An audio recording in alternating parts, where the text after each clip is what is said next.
Kay's Kay's sleeping, but I can't. Uh, it's not because of the snoring. I'm used to that. It's just hard to keep my mind from going back all the way back to the beginning.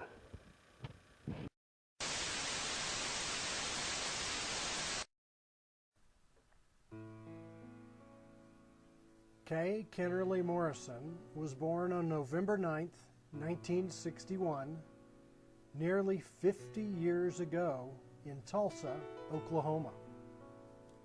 Kay was the third child born to John and Betty Kennerly.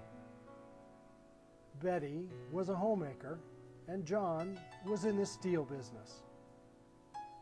After 2 boys, they were thrilled to have a baby girl who they named after the 11th letter of the alphabet.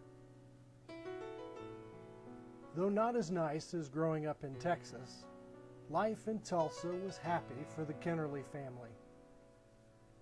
Kay enjoyed all the things that little girls love: swimming, fishing, and especially dance. Kay learned to love dancing and performing in costumes sewn by her mother. She started with tap, then jazz, then ballet and modern dance. It was to be a lifelong love of movement. Elementary school years were fun for Kay, as she loved the tiny chairs and tables that helped her appear almost full size. By the time she reached junior high, Kay was outgoing and popular. With her dance background, and as one of the first in her class to have a brassiere, she was selected to be a junior high cheerleader. When the papers finally came through for Kay and her older brother David to become naturalized Texans, John moved the family to this home near Dallas, where Kay finished junior high school and began her high school years. The move to Dallas was difficult for young Kay, especially the loss of her hamster Cinnamon, who was accidentally left in Tulsa, but somehow made the 300-mile trek to Dallas, only to be killed in a tragic vacuum accident. High school was not as much fun for Kay as the earlier school days. Teased by the normal height children, Kay longed for the years with small chairs and tables. One of the highlights of the years in Dallas was certainly the family devotion to the Dallas Cowboys football team. After having started her personal spiritual journey at the Cowboys' home field, Texas Stadium, Kay began a lifetime of nearly cultic devotion to the team in blue and silver. She went to games with her father, studied team statistics, and even memorized phone numbers by jersey numbers, like 465, Randy White, Harvey Martin. Despite her beloved team, Kay was ready to move on from Dallas, so she determined to study hard and finish school in 3 years, a feat she accomplished, graduating at age 17. Still smitten by America's team, she chose to attend college at Cal Lutheran University in Thousand Oaks, California, the home of the Cowboys' summer training camp. Not realizing that training camp had ended just before college classes began, Kay left her family in Dallas, driving alone in her pickup truck the 1,400 miles to California. She stayed only 1 year at Cal Lu, but what a year it was. Sandy beaches, surfing and sunning, then the LA nightlife. Kay was not back in Little D anymore. She even dated a basketball player who would pick her up for dates, put her in his pocket, and sneak the underage beauty into clubs. However, the party didn't last. Homesick and not making the best grades, Kay decided to transfer to Texas Christian University in Fort Worth. The only Southwest Conference school to have a mascot that lived in an aquarium, TCU was known for a superior dance program, and Kay was ready to dance again. She pledged Tri Delta sorority despite the unfortunate name given to the sorority by stuttering founder Sarah Ida Shaw. The girls there turned out to be Kay's lifelong friends. As chaplain of the sorority, Kay began teaching a Bible study and was responsible for running off girls who cheated, stole things, or were just too tacky. After a few uninteresting years, Kay decided to move to Austin to live with her friend Renee, spelled like weenie, but with an R. Just weeks after moving to Austin, Kay met a man named David and fell deeply in love. She knew from the moment she saw him that she wanted to marry this wonderful, handsome, intelligent, and relatively tall man.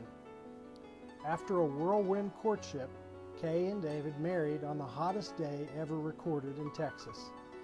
Instead of rice, the wedding party threw eggs that they had fried on the sidewalk.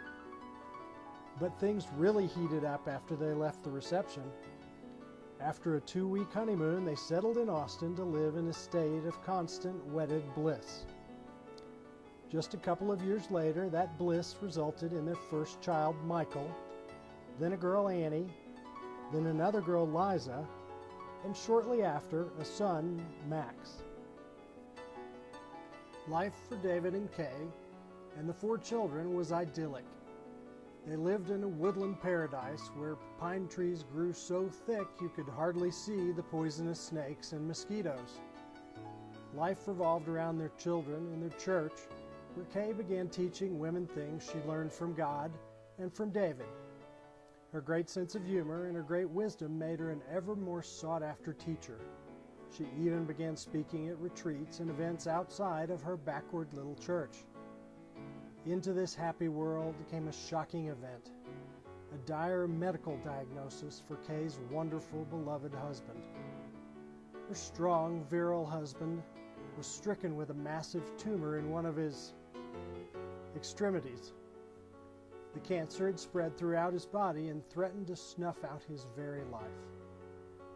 Kay was strong and brave and faithful, while David suffered from the poison that the doctors pumped into his muscular, hairy arm. She ran the household and cared for their 4 children, now aged 6, 4, 2, and 6 months old. A bulwark of encouragement and support, David would not have made it through those dark days without Kay's steadfast love and care. When the chemo made his hair fall out in lumps, she tenderly shaved his head, fulfilling her lifelong dream to become a beautician. Kay's dear parents, John and Betty, came to live nearby and helped with the children every day for months on end. Finally, after what seemed to be years of fearful struggle and challenge, the dread disease was beaten and Kay was granted an answer to her prayers. With a new lease on life, Kay and David realized that Texas was hot and muggy. They decided to move to Colorado and begin life again without all the sweating and swatting. The move was an adventure for the entire family, as the children encountered new experiences and challenges like altitude and snowsuits and shoveling. But as before, the family thrived, spending vacations in the beautiful Rockies. As the kids grew older, Kay had time to try new things. She became a professional quilter, taking in sewing to pay for looming college costs. Ever the sports fan, she grew interested in professional bull riding and then NASCAR racing. Also other creative pursuits, as she tried her hand at making jewelry and painting. But Kay's most exciting new work was the teaching and speaking she did at Greenwood Community Church and elsewhere. Inspired by her daughter Annie, she made 2 trips to Uganda, to the Musana Children's Home, where she loved to tell children how much God loved them. A gifted communicator, Kay had an ability to take important and difficult theological concepts and make them approachable and real. Here's our friend and pastor, Tom Melton. So what do you think you're going to miss most about Kay? wait, what am I going to miss about her?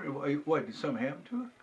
Well, she's got the big tumor thing on the side of her neck. It's like the size of a freaking grapefruit. Have you seen that thing? You know, I've never been a detail guy. She's getting up there, Tom. Yeah. So, what do you think you're gonna miss most? Knowing that she may or may not even be around, then is that, yeah.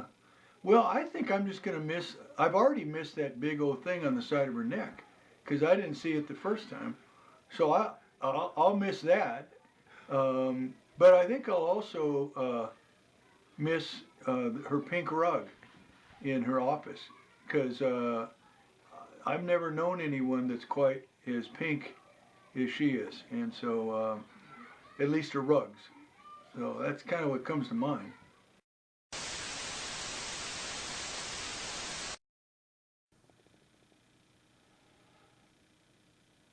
Oh, crap. Look at the time.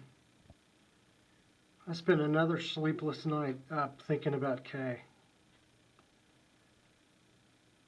Oh, Lord. I hope I see another birthday.